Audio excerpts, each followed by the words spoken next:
All right, good afternoon, everyone, and welcome to Politics and Prose. I'm Brad Graham, the co-owner of the bookstore, along with my wife, Alyssa Muscatine, and we're quite delighted to have with us this afternoon Joanne Leedom-Ackerman, here to talk about her new novel, Burning Distance.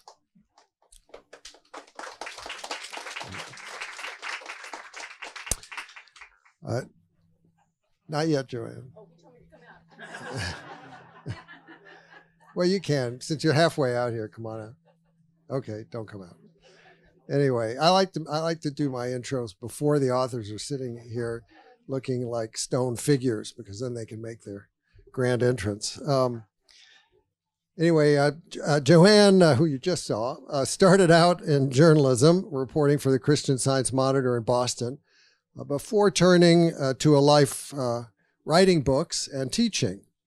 She's also devoted quite a bit of time and effort working on behalf of authors imprisoned in other countries because of their writings. She's served with PEN International and PEN America, and her nonfiction book last year, PEN Journeys, chronicled much of the organization's human rights work. She has said that she left journalism years ago to focus on fiction, because the stories she wanted to tell couldn't be contained in newspapers or magazines. She's described her fictional works, which have included the novel The Dark Path to the River and the short story collection No Marble Angels, as portrayals of ordinary life in extraordinary events, attempts to find the human face and heart in often rather extraordinary happenings.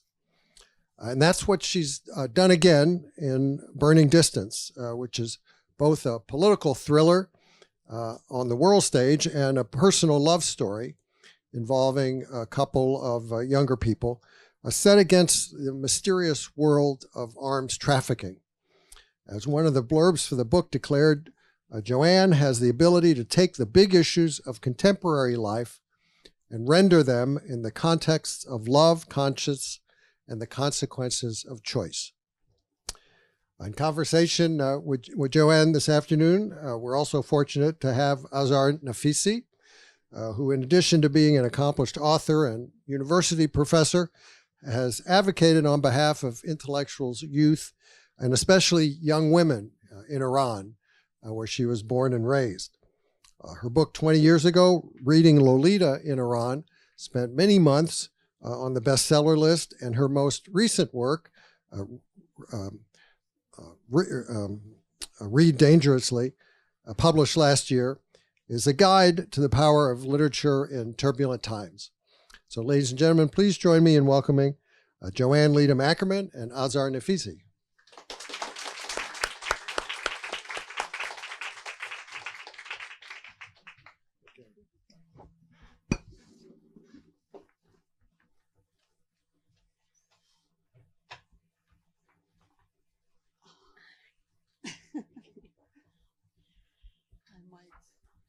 Okay. Well, thank you, everybody, for being here. I see a lot of friendly faces out there.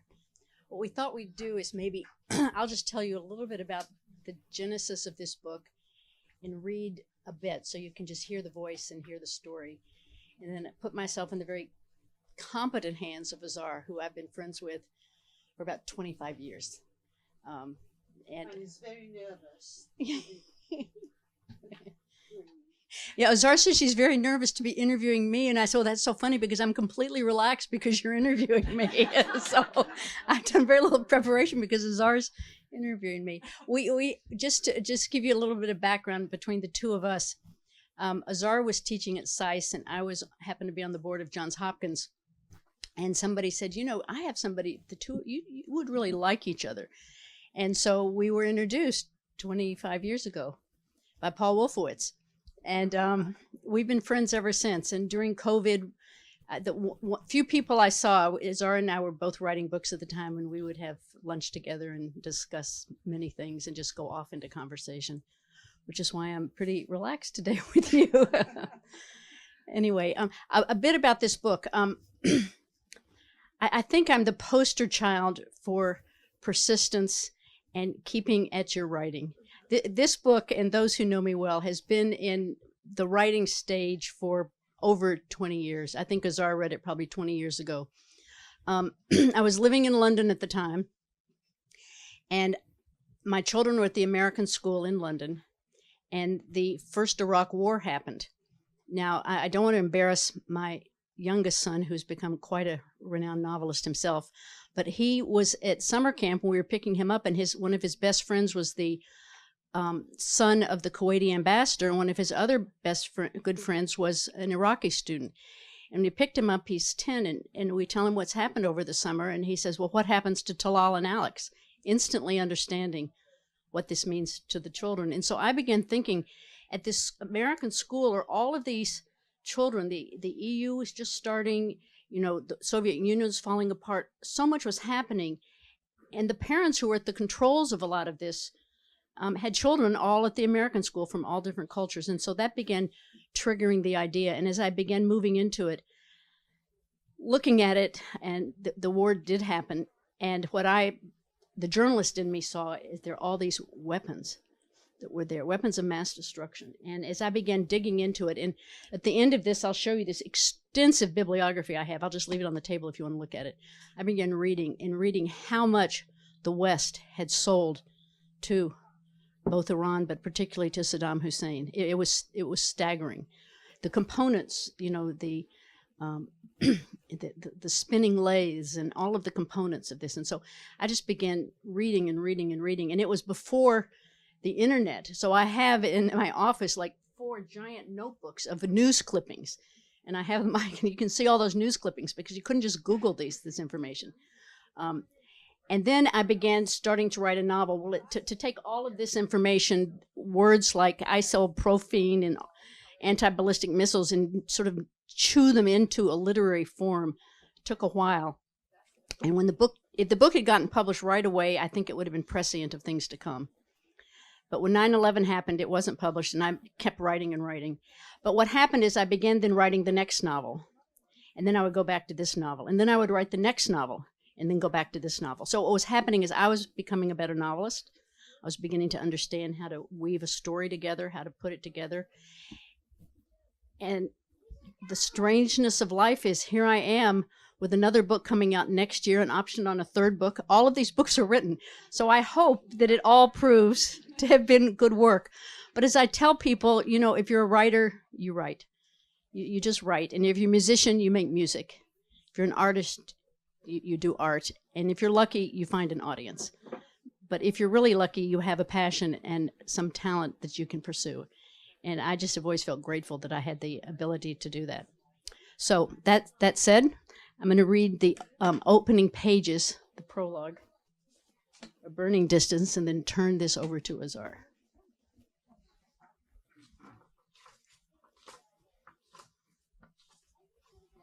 Okay. The prologue is called The Daughter of Jesse West. Umbrellas snap open like a flock of blackbirds arriving at the grave. 12 of us stand wing to wing as clouds roll over the green hills and the rain falls harder. Few families endure one murder. I am mourning the second in my lifetime. I'm 19 years old, and I'm beginning to see that life connects. My father used to say, there are no coincidences, only life showing you its patterns. As I watch our small gathering on the hillside, I strain to see the pattern. My mother stands slightly apart from the rest of us in her old navy coat and thick-heeled boots, her unruly blonde hair curling wildly in the rain. I wonder if she saw the pattern, or if my father figured it out before he was killed 9 years ago. His funeral was the first I attended. Early this morning, we gathered on the steps of our home in London. I caught sight of a small man in a black cap and black raincoat watching our house. He stood under a chestnut tree like an exclamation point at the end of the row of white houses. I recognized him. Standing now at the graveside, I still feel his menace, his narrow eyes honed onto mine like a cobra sizing up its prey. Then he slipped away. To calm my thoughts, protect myself, I think of my father's other observation. A prodigal prophet with a crew cut. He used to quote from Proverbs. I repeat his words as a prayer. Keep thy heart with all diligence, for out of it are the issues of life. I disappeared the day my father died, but no one noticed. My family thought I was with them because they could see me, but I fell into a hole on the other side of the sky where I couldn't breathe and where darkness swept me away. Mom spent the day talking in a hushed voice, first on the phone and then to the stream of visitors to our house in Bethesda, Maryland. My oldest sister, Jane, answered the doorbell. My other sister, Sophie, ran in and out of the kitchen getting food from people or taking food from them. But I hid in the corner of the porch, watching insects beat their thin wings against the screen, trying to get in while I longed to break out. I wanted to fly faster than time, back to the moment before my father left this earth. Occasionally, Mom appeared to stroke my hair and ask if I needed anything. I need my father, I wanted to scream. But then the phone rang and the doorbell chimed and my mother went away. The next morning, Sophie found me with my pillow under the bed, holding onto its leg. I was 10 years old. I didn't remember crawling there in the middle of the night, but when I awoke, I thought it was the only place I could survive. It took Sophie an hour to get me to come out. She didn't call in Mom or Jane to help. She took responsibility for me herself. She told me we were the daughters of Jesse West and had to be brave. She told me Dad was relying on me to hold the family, especially Mom, together because I was the most like him. I don't know how she came up with her reasoning at 13 years old, but I believed her, and I finally crawled out from the dark. I still believe her. The last morning of my father's life, his twin-engine plane rose over the Persian Gulf, the sunlight catching the tips of the wings, my father behind the controls, the wind rushing, lifting him higher and higher from the earth. He was probably smiling. He always smiled at liftoff. The day before he died, a man called our house. I heard the phone ringing through the open front door. I dropped my bike in the fallen leaves of the pumpkins on the steps and went into the house, down the dark hall to answer the phone. Is your father home yet? He asked. I stared out the door at the closing daylight. He's not here. Is your mother home? The front door had been open, so I called upstairs, but no one answered. I've been instructed never to let a stranger know that both parents weren't home. I'm sorry, she can't come to the phone right now. It's important I speak with her. She can't come to the phone. You must tell her to tell your father they've sanded his gas tank. Can you remember that? I repeated the message, which made no sense to me, but which I've repeated 100 times since. May I say who's calling? I had the presence of mind to ask, but the man hung up. Mother came through the door, then carrying bags of groceries from the car. Who was that? When I told her what the man said, her lips drew inwards as though she was sucking the truth from his words. I waited for a signal from her, a smile, a nod, a hand on my shoulder. Jane and Sophie arrived with more bags of groceries, and we all went into the kitchen, where Mom picked up the phone by the stove and dialed a number. She stared into the tiny blue flame of the pilot life while she waited for someone to answer. Jane handed me paper napkins to set on the table. As I walked by the stove carrying the napkins, Mom reached out and touched the top of my head. I leaned into her skirt. Then find him, her voice suddenly shouted into the phone. Someone must know where he is. She left the kitchen and went to the den, where we heard her making more phone calls. Jane fixed hot dogs for dinner that night, splayed and grilled the way we liked them, with mustard and ketchup and applesauce and coleslaw. After dinner, we carved our pumpkins and set them back on the steps with the candles inside. In the middle of the night, the phone rang. I got up and went to the bathroom down the hall, then went into Mom's room, where she was sitting on the edge of the blue chair by the window in her white cotton nightgown, the telephone receiver in her hand and moonlight tangled in her thick blonde hair. She was trembling. She drew me into her arms. Jane appeared in the doorway. Dad's plane crashed. She sucked in air. She inhaled all the air in the room because suddenly there was no more air to breathe. It exploded over the Persian Gulf at 6 this morning. The fluorescent numbers on the bedside clock glowed 4:15. I didn't ask where the Persian Gulf was. I didn't ask how Dad's plane could have already crashed. Instead, I cried with Mom and Jane while Sophie slept in her room next door. As the sun rose through the scarlet and yellow leaves in our maple tree in the backyard Halloween morning, we went in and woke Sophie. Jane drove us to the funeral 2 days later. She'd just gotten her license. I don't know if Mom felt too shaky to drive or was giving Jane responsibility, but as I watched Jane take the wheel of our Volvo and back out of the driveway, looking over her shoulder the way Dad did, nodding to me, catching my eye, I felt a tiny jolt of hope, an air pocket where I could breathe. Anyway, that's all.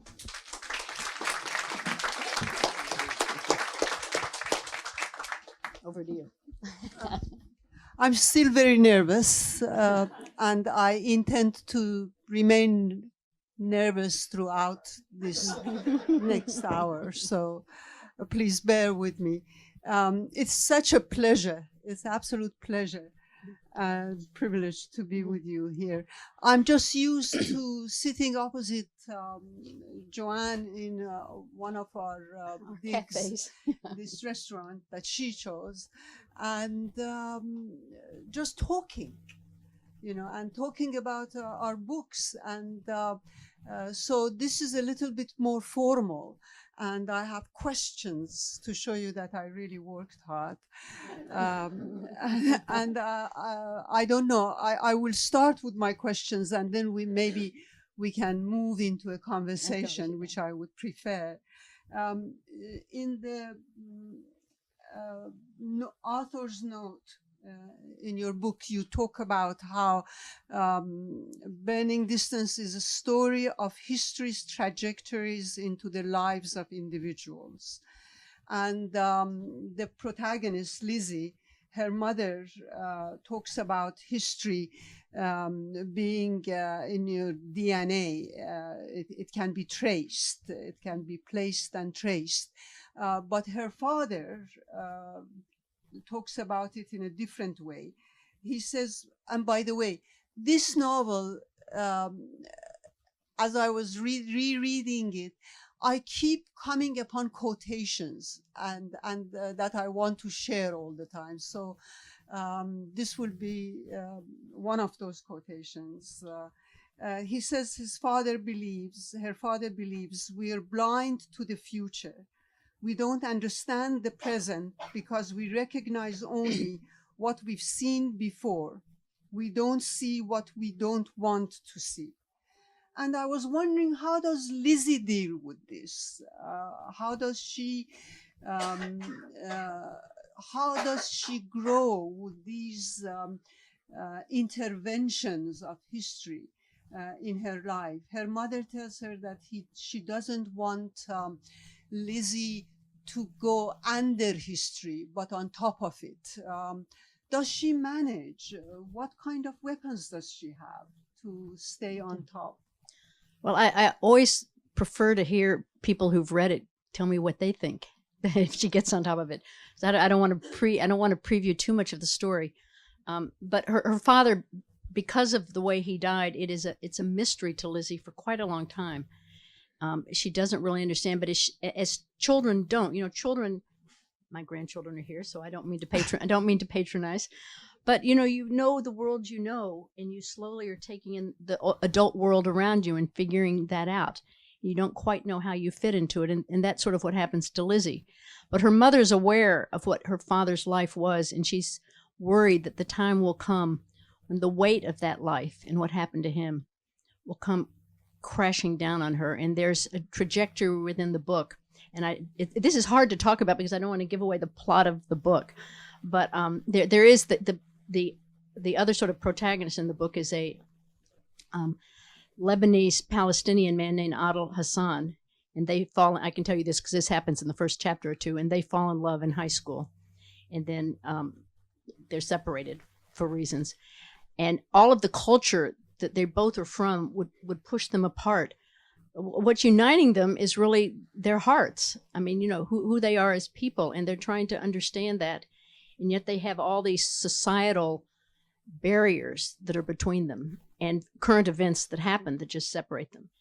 And they have to separate. So the mother is not too worried about this relationship when she's in high school, but as they grow up, she gets very worried because she can sort of project what this will mean into her life if they end up together. And that's the question: do they end up together? I don't want to tell you the answer, but it's a balancing act. And as a writer, at least for me, I often think of in a novel I'm writing sort of in three concentric circles, and the outside circle is sort of the world.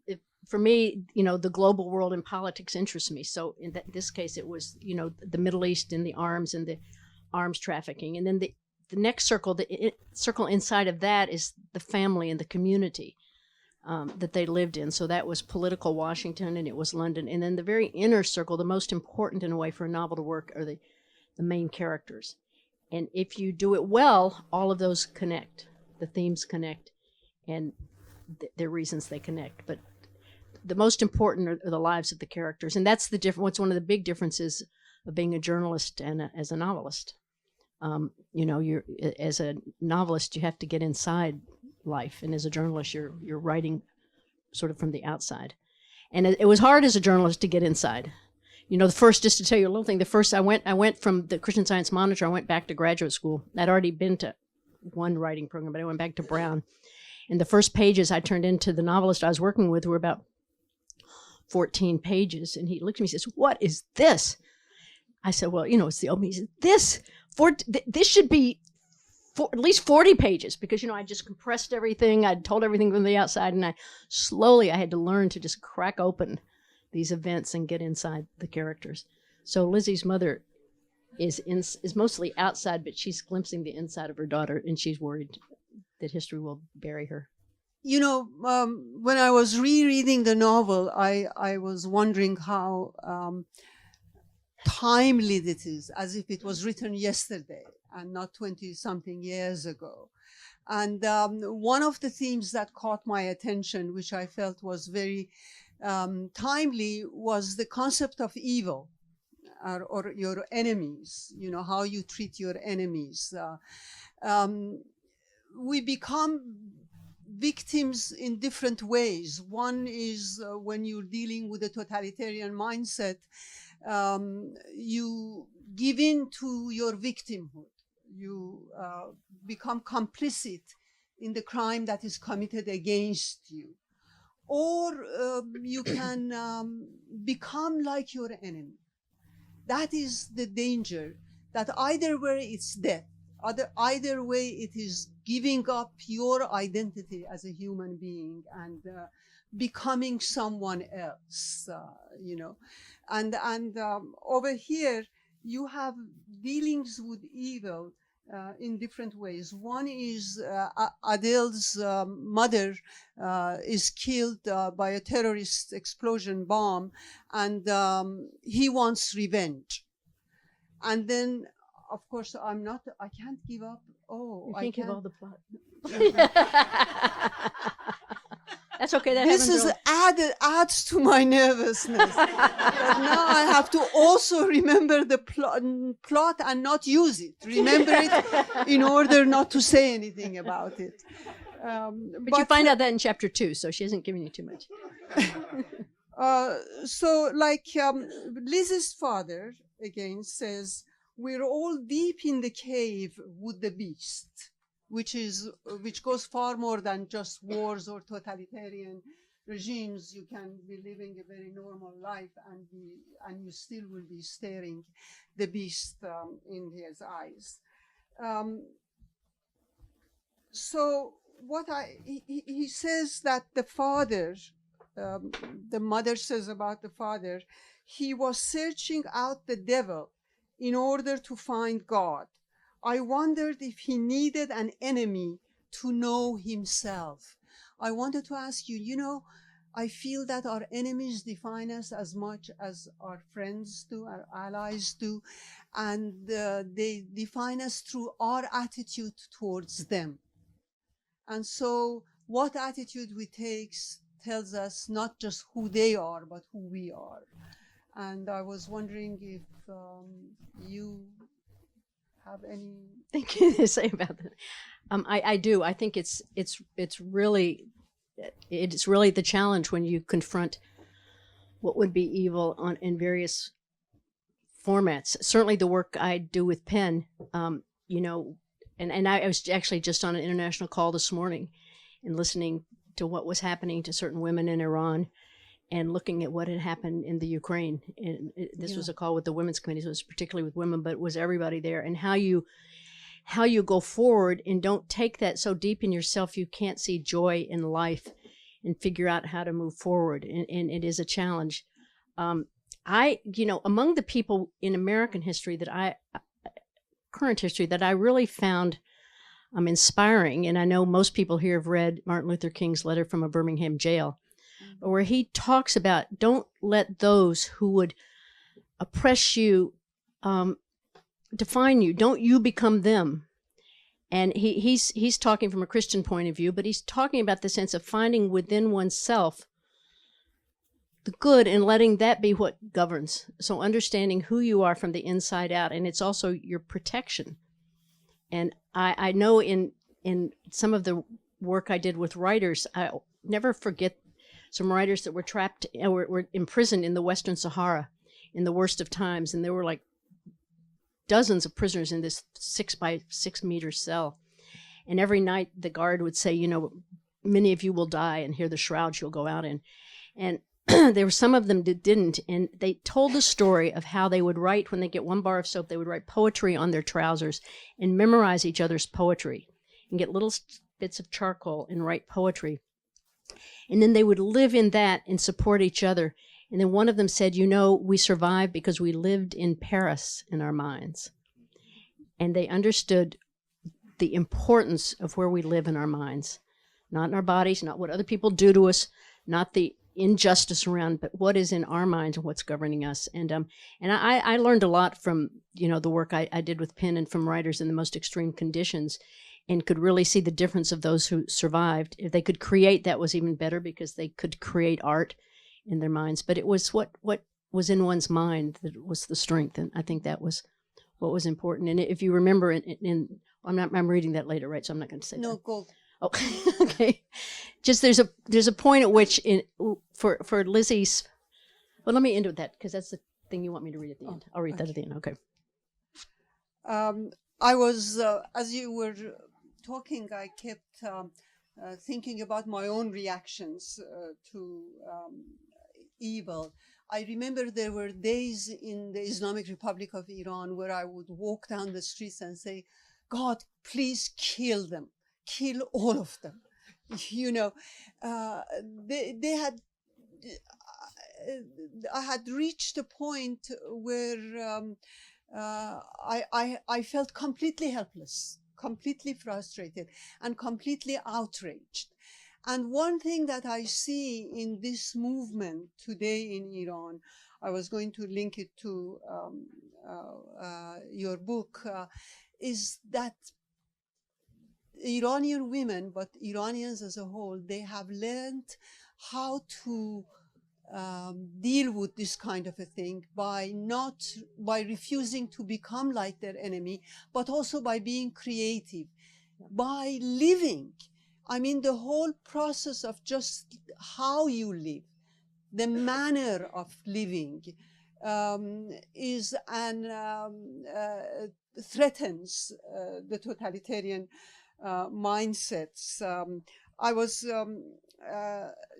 Lizzy's mother tells her, your challenge to powers that be is not by words and arguments, but by your life. The way you live, and all these people want is to have a decent life, the ordinary and the extraordinary that you mentioned. And we see it today everywhere. We see it in Ukraine, we see it in Iran, we see it in the United States of America. I really love the way Nancy Pelosi responded to Trump against his slanders. He said, they asked her, how do you feel about what he's telling about you? She said, I pray for him. What could he say to that? Don't pray for me, you bitch, I don't like you.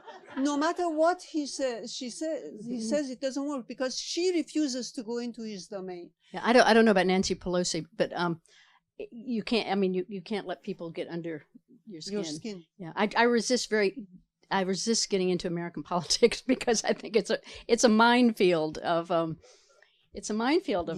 our country right now. It really is. But our responsibility is individual. There's no doubt that the example you talked about that about the beast in the cave that Lizzie's father tells her about is this beast, and when he goes in and tries to get him, he just gets pushed further and further in the cave, and the only way he gets out is when he finds a little light that he can shine at the beast who's afraid of the light, because it's a simple analogy, but darkness, you can't turn on darkness. It's only the absence of light. And so how do you get rid of darkness? You bring light to it. You can't bring darkness to light, but you have to turn on the light. So the key is, where do we find that light that makes the darkness flee?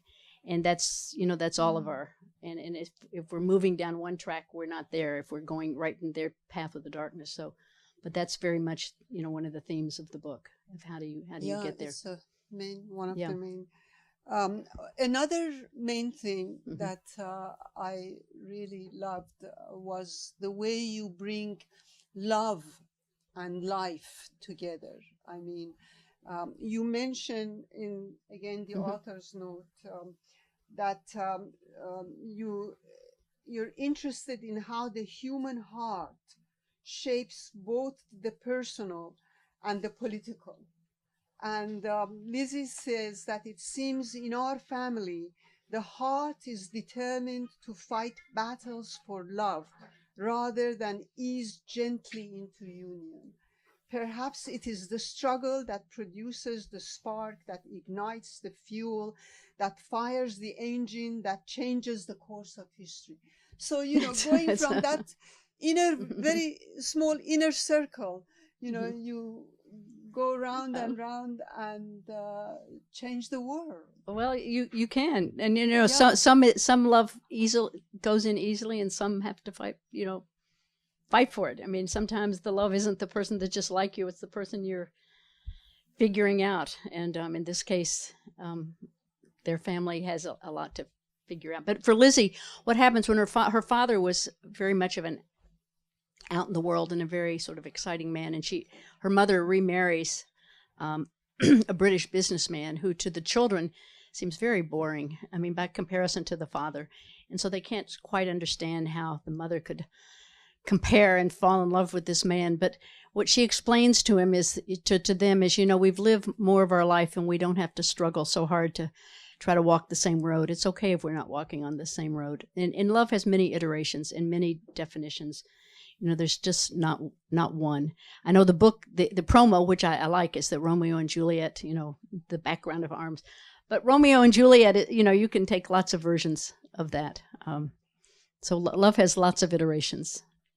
Yeah, love, it is interesting how it begins with history, and history is very important. And the mother doesn't want to remember the past, but the past is so much present in this novel, the effects of it. But you start with history, and then we end up with love.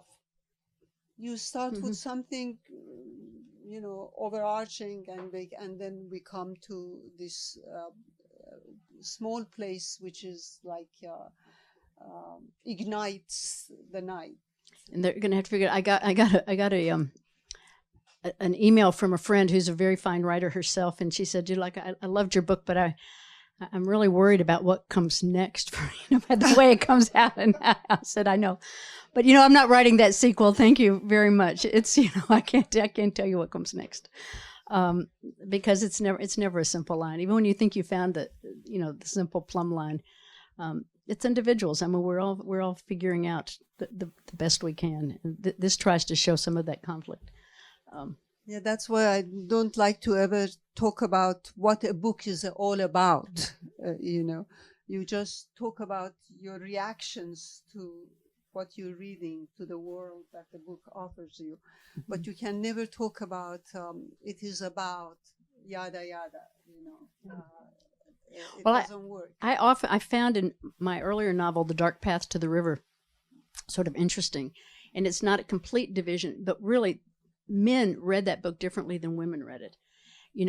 There were certain scenes in it, and the male reader would say, well, why was she so upset? What was wrong with that? And the women would say, what do you mean? Da, da, da, da. They just had different ways, and it's the same story. And so I find it's fun to see how the readers are reading it, because they're bringing their own experience and their perception. And sometimes any writer will tell you, people will pick up things that you didn't even realize were there. And you go, oh, yeah, that's an interesting connection. One didn't necessarily see. So a book, once you let it into the world, becomes its own life. It has its own life. In the way when you write it, the characters begin telling you what's happening. I mean, that's what's really fun. They start saying, I'm not going to say that. I'm not going there. I'm doing this. And so that's fun. But yeah, I always think that books are like our children. Yeah. You go through so much anticipation and what will happen, whether everything will be all right. Then the bloody labor pains come and you wish you were never born yourself. And then comes the baby. And once he comes out into the world, you don't know what amazing places it takes you. Yeah. Rather than you taking them. We always think that we're, that is the marvelous thing about books. And up to a certain age, you think you have control, and there's a point at which you go, wait, that's their life. I can't run. They have to figure out their life. Yeah. Yes. I would like to ask you to read something, but before I do, there is this author's note. There is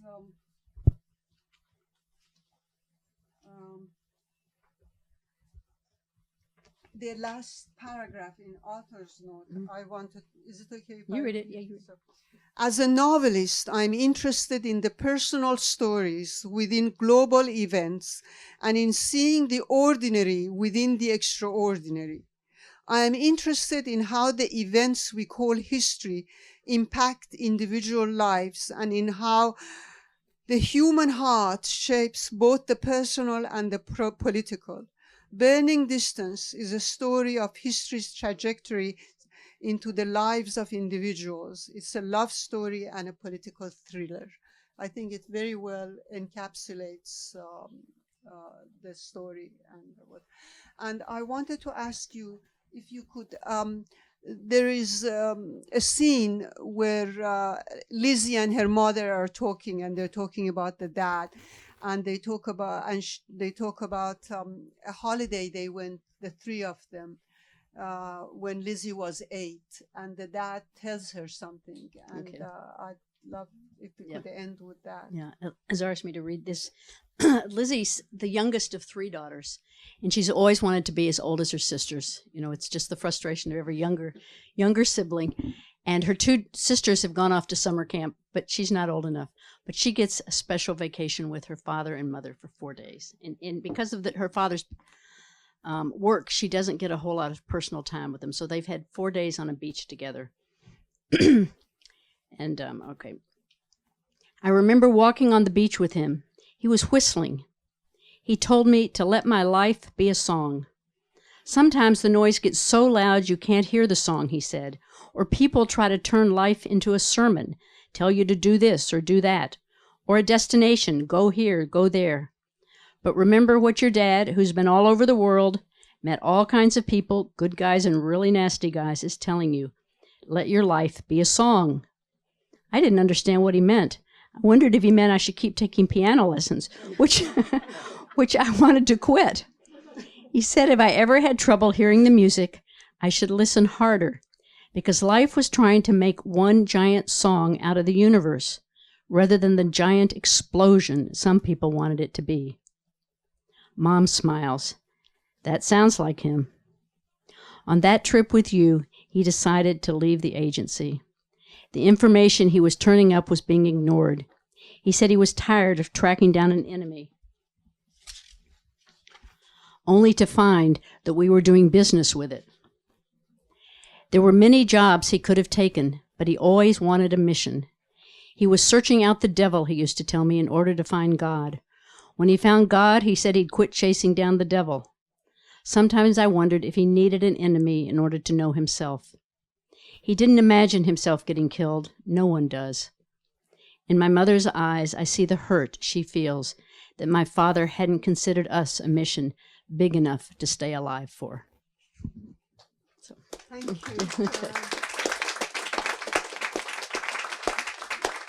We'll read the book with a song in our hearts. Yeah. So, now it's time for the questions or comments. There's a microphone right over there, so please, if you want to say something, come to the microphone. Did we put you to sleep? I told one friend who a very dear friend, who isn't well today, but who, Hans's wife Mary, who probably read this more times than any. She was one of my early first readers on my books, and I'm sorry she can't be here, but she said, if I was there, here's the question I would ask. And I said, well, if nobody asks questions, I'm going to ask it for you. So we'll start, because the first question's always hard. And because she'd read, I think, at least 2 drafts before this one, she said, how did you pick up the pace so much? What did you have to do that? And I won't even tell you how many drafts this has had, at least in the 20s. And what I explained is that in writing, because it was such a complex novel, I really had to grow as a novelist. And so I had to write the next book and the next book to learn how to begin, weaving this together. And early on, especially for many novelists, you have a lot of scaffolding because you don't quite know the whole story. So you write scenes and you write dialogue and you write a lot because you need to know what's there. But the reader doesn't really need to know what's there. So a lot of the writing is learning what to pull out because actually you've made it work.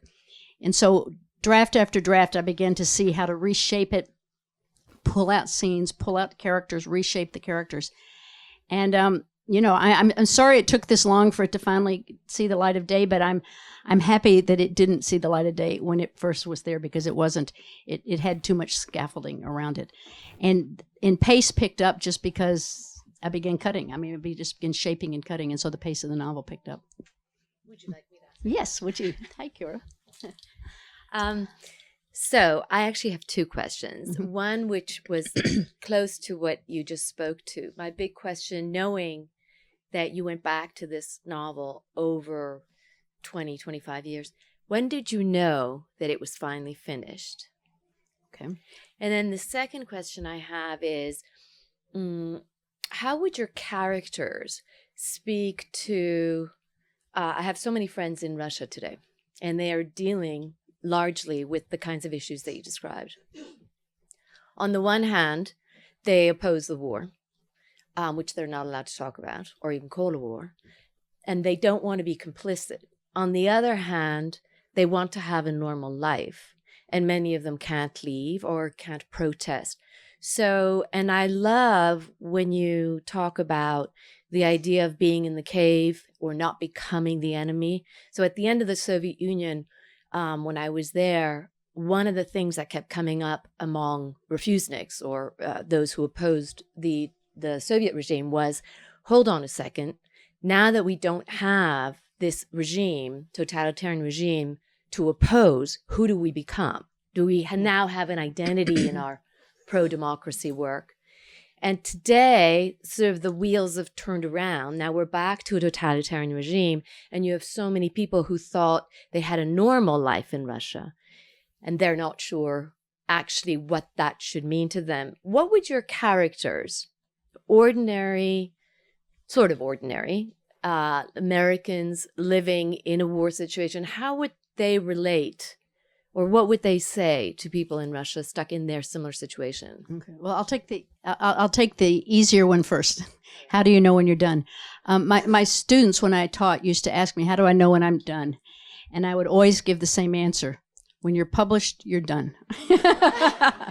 Because otherwise, especially with a book, it just lives. It's just sort of like a living thing, and you're always wanting to go back to it and make it better, change this, do that. So the great relief is to have it published.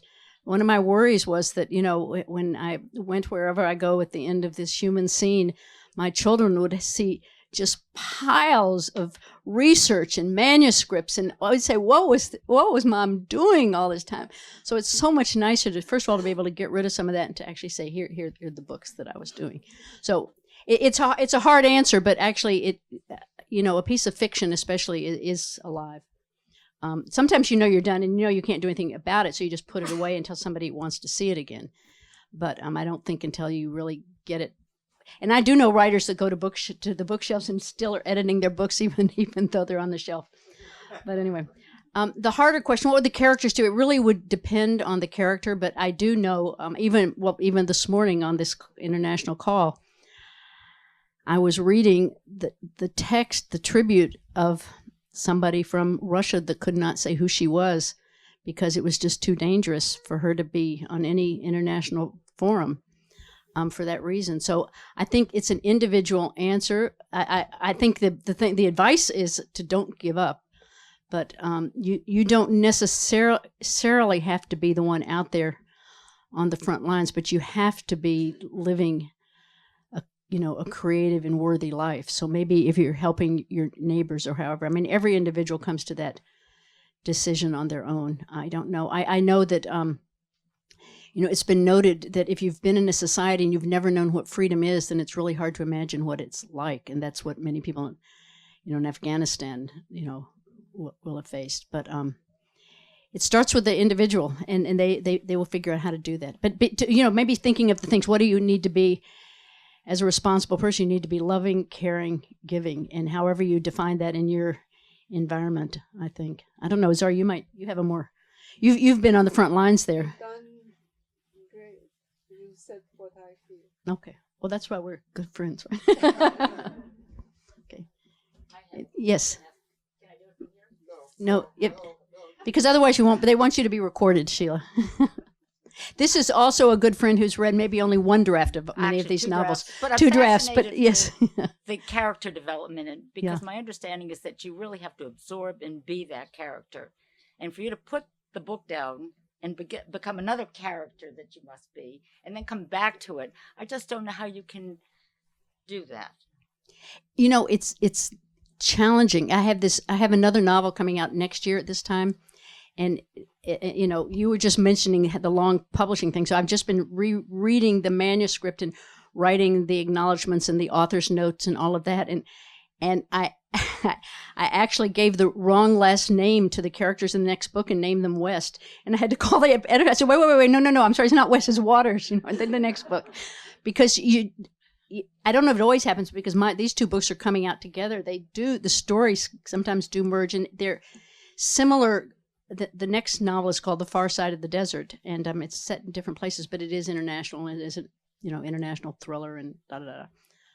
So you have to be clear on it, but when you're really writing, you know where you are. But once you sort of putting it together to go into the world, it gets a little confusing. But also one wonderful thing about in fiction is the characters really, I can't entirely explain, they take on their own life and their own voice. So if I started giving a character the wrong thing, if I started making Samantha in my next book talk like Lizzy, she'd say, that's not me, this is me. So they have their own integrity. Anybody else? Okay. Well, thank you. If you read the book, I'm very grateful. Tell a friend or two or three, and thank you very much. Oh, I have a question. I have a young reader's question. Would you say this is your favorite novel that you've made? Oh, that's a good question, Ethan. And a hard one. It's like saying which child is my favorite, which I could never say. Would never say. Couldn't say because I don't have a favorite. They're very different. They brought out different parts of me as a writer, and I learned different things. I'm very happy this one's out because of the theme I was dealing with, and it took the longest, and it's probably the most complex. So I love it in that way. But I love another one that happened fast and quick and is easier to read. So I love them because of different qualities. But that's a very good question. Yes. Good. Yes. These are the young readers we hope we have. Would you say that this is the hardest novel you've wrote? Yes. And the reason it's probably the hardest is because I had the most research. And I really was bridging the journalist in me, which sometimes interferes with the novelist in me, because the journalist in me can't stand to get anything wrong. And the novelist in me has to imagine, and just go over here. And the journalist say, no, no, no, no, no. Yeah. So I was constantly toggling because I want to make sure I either have the facts right or I know they're not right, and I've made a conscious decision to do something else. So when I write, I usually have this long list going facts to check, and I try to just write, but I constantly am saying facts to check, facts to check, facts to check. And so because this had so much research in it, I had to let the imagination fly, and I had to keep it grounded to make sure the writing was real. One of the nice things I did have some nice responses from writers, among them David Ignatius, and part of his response to me, I don't think we quote it in the blurbs, but I really appreciated it. He said, even though this is fiction, Joanne Leedom-Ackerman gets it dead on, that the facts are exactly, this is what it's like. And I was happy about that, because I'd really worked hard to both have a creative novel, but have it reflect, reflect the arms trade as I researched and saw it. And I'll leave, just if it's of any interest to anybody, I'll just leave on the table. So is if you want to see just all the bibliography, all it took. And I'm even surprised myself that, my gosh, I can't believe. And a lot of the books, I didn't read all of them, but I read in each of these books, and some I just have massive underlining notes just to make sure I've got it right. So one other interesting small thing that does toggle the journalist and the novelist, because I was a journalist, and a number of my very good friends who I started my career with were reporters in the Middle East and knew the Middle East very well, and I would very frequently go to them. One of them introduced me to a man who had been Saddam Hussein's minister that secured many of these components for the weapons of mass destruction. He was a minister of physics or chemistry or something like that. I can't quite remember his title. And he had been part of the securing of all of these. And when Saddam said he wanted now to take them and build an atomic bomb, the man refused. And so Saddam put him in prison. And during the first Gulf War, he managed to escape from prison and go to Iran. And from Iran, he made his way to London, which is where I interviewed him in a pub, constantly looking over our shoulders for the Mukhabarat to come in. And, there's a lot of security around him. And then I could go through what I read, what I saw, what I was crafting, and get his knowledge. And he was confirming and giving me how he made it through, how he got through. He was a very religious man. He was Shia. And he just talked about how he had made it through prison and managed not to get killed by Saddam, and why he had done the one thing but wouldn't do the other. And so that was really interesting to me. And I thank my journalism background and journalist friends for helping me along the way. Okay, yes, one more question. So when you were researching and starting to write and working sort of as a journalist on a novel, was there something in particular that you didn't get quite right until you talked to a source like this Iraqi specialist? Or is there one moment or two that you're writing about where you realize, oh, I have this as my understanding based on what I've read from one perspective, but that's actually not what happened, and then it's like an aha moment? There is. I can't remember, and it doesn't mean it wasn't in this book, but in the book coming next, called The Far Side of the Desert, yes, because I had part of it is in Morocco, and there's the Kasbah there, and I had done this description and done everything, and it sounds like small, but I had you going in and walking up the hill to get to the coastline and the tea shop at the top. But I always go back to make sure I've got my details right, and you go in there and you don't walk up, you walk down the hill. And then there was another thing, and it ends in Gibraltar. And there are these caves in Gibraltar, and I went back just to double check details. Well, in the novel, you start at the top and go down, but since the novel, they've changed those, and you now start at the bottom and go up. But the dates that I was writing the novel, it went the other way around. So I'm just going to leave it the way I did it, because those are the dates. So they changed it. So I do fact check these things, and sometimes it changes on you, and sometimes your memory. I mean, I was surprised with the one because I thought I was walking uphill, but I actually was walking downhill. So yeah, and I'm sure that happened in this too. I just don't remember it as quite as vividly. So, okay. This is the last. Yes, 6 o'clock. 6 o'clock. So we're on time. Thank you. Thank you very much, everybody. And I'm happy to sign books if anybody bought them, wants them signed. Thank you.